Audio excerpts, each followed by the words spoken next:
हिसार में आदमपुर का चुनावी रण और आदमपुर के चुनावी रण को जीतने के लिए कांग्रेस पार्टी अपनी तैयारियां मुकम्मल करती हुई नजर आ रही है। अभी तक उपचुनाव की घोषणा नहीं की गई है, बावजूद इसके कांग्रेस पार्टी अब किसी भी तरह की कोर कसर नहीं छोड़ना चाहती। पूर्व केंद्रीय पेट्रोलियम मंत्री जयप्रकाश लगातार इसी चुनावी घटनाक्रम पर अपनी नजर बनाए हुए हैं। जयप्रकाश इस वक्त हमारे साथ बने हुए हैं। मुझे ये बताइए कि आदमपुर के चुनावी रण में कांग्रेस पार्टी के लिए भी अब करो या मरो की स्थिति पैदा हो सकती है।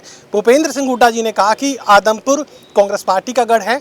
अब इसी को लेकर कुलदीप बिश्नोई कहते हैं कि हुड्डा साहब को गलतफहमी, कांग्रेस पार्टी का गढ़ नहीं भजनलाल परिवार का गढ़ है आदमपुर। देख ली, इस अहंकार की वजह से तो आज कुलदीप बिश्नोई अर्श से फर्श पे पड़ा है। उनको ये मालूम ही नहीं कि तू क्या बोल रहा है। कांग्रेस पार्टी का गढ़ है। चौधरी भजनलाल को भी कांग्रेस पार्टी ने ताकत दी थी और कुलदीप बिश्नोई को भी पिछले 2019 का चुनाव भूपेंद्र सिंह हुड्डा और कांग्रेस पार्टी के नाम से जीता था। मैं जो मर्जी आप मुझे कहो, कुलदीप बिश्नोई ने भूपेंद्र सिंह हुड्डा के फोटो लगा करके वोट नहीं मांगे। भूपेंद्र सिंह हुड्डा CLP के लीडर नहीं थे, नेता प्रतिपक्ष नहीं थे। तो ये तो एक ड्रामे की बात करते हैं। कुलदीप बिश्नोई को तो छठी का दूध याद आ जाएगा। बहुत दिन चल रही है कांग्रेस थी जिन्होंने इसको वर्किंग कमेटी का मेंबर बनाया था। भारतीय जनता पार्टी ने तो कह दिया कि सामान्य कार्यकर्ता के रूप में ज्वाइन करेगा और कार्यकर्ता रहेगा। अब तक तो आदमपुर में ये कह करके वोट मांगता रहा। कांग्रेस में थे कि भाई मैं मुख्यमंत्री का चेहरा हूँ, मैं मुख्यमंत्री का चेहरा हूँ। अब आप कह के देखो मुख्यमंत्री का चेहरा है कि नहीं है। तो आदमपुर के लोग इसका जो भ्रम पैदा इसने किया था उसको लोगों ने रिजेक्ट कर दिया है। और पिछले 2 महीने से इसमें भारतीय जनता पार्टी में है कुलदीप बिश्नोई। लोगों को पता चल चुका है 2 महीने में 1 इंच पानी नहीं उतरा खेतों का। आदमपुर मंडी में ऐसी भी एक कॉलोनी है, हाउसिंग सोसाइटी, जो वहाँ पर लोगों के घरों में सीवरेज का पानी घुस गया, खाना नहीं बनता, बुरी हालत है। आप अनाज मंडी के बाहर का एरिया जाकर के देखिए, इतने बुरे तरीके से खड्डे हैं। मोटरसाइकिल और स्कूटी वाला आदमी तो गिर जाए उन पे, तो गाड़ियाँ निकलना दुर्भर हो रहा है। लोगों को सीवरेज चौक है। तो कुलदीप बिश्नोई एक झूठ की राजनीति करने का प्रयास करता है। कितनी बड़ी झूठ बोली कि मैंने लोगों को मुआवजा दिवा दिया, और कल इन्हीं का डिप्टी स्पीकर कहते हैं कि अब आएगा, मैं अब दुआऊंगा। यही नहीं फैसला कर पा रहे। आप लोग कह देते हो कांग्रेस में 2 ग्रुप हैं, 4 ग्रुप हैं, 5 ग्रुप हैं। पहले तो डिप्टी स्पीकर का जो कल का बयान है और कुलदीप बिश्नोई ये फैसला करे कौन सा सही है। डिप्टी स्पीकर ने कहा कि मैंने फैसला करा दिया, आदमपुर तहसील के लोगों को मुआवजा मिलेगा। कुलदीप बिश्नोई कहा कि मैं करवा चुका हूँ। मैं इन्हीं का नहीं पता क्या। ये कुलदीप बिश्नोई अपने वोटर से, अपने समर्थकों से तो 2-2 की ये बात कह चुके हैं कि 26 साल का जो वनवास था, जो सूखा था, वो अब खत्म होने जा रहा है। विकास तो राज के साथ हुआ करते। तो करवाओ ना राज। अरे किसको रोक रखे है? राज कराओ। चुनाव से पहले विकास करके दिखाओ। राज इनका है, अब तो राज इनका होगा। अब तो किसी और का राज नहीं, कुलदीप बिश्नोई का राज है। वो करके दिखाए, फिर हम उसको बताएंगे क्या विकास करवाएगा। खाक विकास करवाएगा। ज्वाइनिंग के बाद तो लोगों के बीच में नहीं आया। 1 घंटे से ज्यादा लोगों को मिलता नहीं। किसी की बुजुर्गाई में जाता है तो ये 15 दिन के बाद जाता है। तो किसी के दुख में सुख में कभी किसी से टेलीफोन पर चर्चा करनी। मुझे ये पता है कि वहाँ एक स्कूल में ऐसी दुर्घटना घटी, उस पर मैं, ये तो पुलिस इन्वेस्टिगेशन करेगी, इन्वेस्टिगेशन का इशू है। लेकिन मैं बताना चाहता हूँ, एक गरीब छिपी जाति का बच्चा रेल के नीचे आके सुसाइड कर गया और उसके पास से चला गया। इसमें इतनी मानवता, इंसानियत और गैरत नहीं है कि लोग बैठे हैं, दुखिया परिवार के लोग, उनके बीच में जाकर के बैठ तो जाए। बिश्नोई मंदिर में जन्माष्टमी कार्यक्रम रखा गया। उसी मंच पर चौधरी रणजीत सिंह को बुलाया गया और संवाद पूरा ये रखा गया कि बिश्नोई दरअसल जाट हुआ करते। ये तो बात तो सही थी कि जाट बिश्नोई का कोई अंतर नहीं था।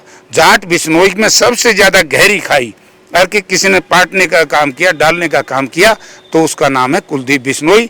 आपको याद होगा नारे अलग अलग लगाता था। मैं उस नारे का नाम नहीं लूंगा क्योंकि हम जात पात की राजनीति में विश्वास नहीं करते। क्या रागनी सुनाई थी 2014 में, याद है? किस जाति के खिलाफ क्या गंदे शब्दों का इस्तेमाल किया गया था। तो ये यही लोग है।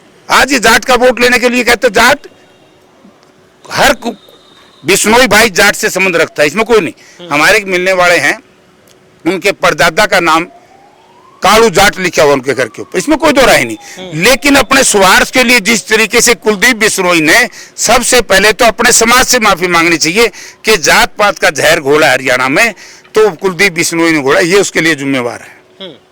तो अब आदमपुर में कांग्रेस पार्टी किस तरीके से अपनी बिसात बिछाने जा रही है और बिजली पंचायत भी चौधरी रणजीत सिंह करने जा रहे हैं। मन से ये कह रहे हैं कि उनके जबरदस्त फैन फॉलोइंग, जबरदस्त वोटर्स जो हैं आदमपुर में हैं, कुलदीप और रणजीत सिंह अगर साथ साथ खड़े हैं तो सामने फिर कोई नहीं। ये सही बात है। जब कुलदीप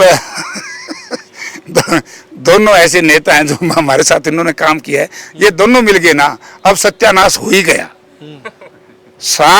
7 चुनाव के बाद 30 वर्ष के बाद तो रणजीत सिंह जी चुनाव जीतते हैं, वो भी बिना टिकट। और अब इस भाई का अंत आ गया। मैं एक बात पूछना चाहता हूँ रणजीत सिंह जी। रणजीत सिंह बाई इलेक्शन लड़ रहे थे 2007 का शायद, तो उस बाई इलेक्शन में चौधरी भूपेंद्र सिंह हुड्डा मुख्यमंत्री थे। उसी वक्त यहाँ सारी ढाणियों में बिजली के कनेक्शन दे दिए थे, लाइन खींची थी। आज रणजीत सिंह क्या करने जा रहा है? रणजीत सिंह को आज जरूरत है हरियाणा प्रदेश में सस्ती बिजली की, वो नहीं दे रहा, बिजली के दाम बढ़ा रहा है। 2007 से 2022 नई कॉलोनियां बनी होगी, नई ढानियां बनी होगी, नए खंभों तो लाइन तो खींच दी ना, लाइन तो खींच दी।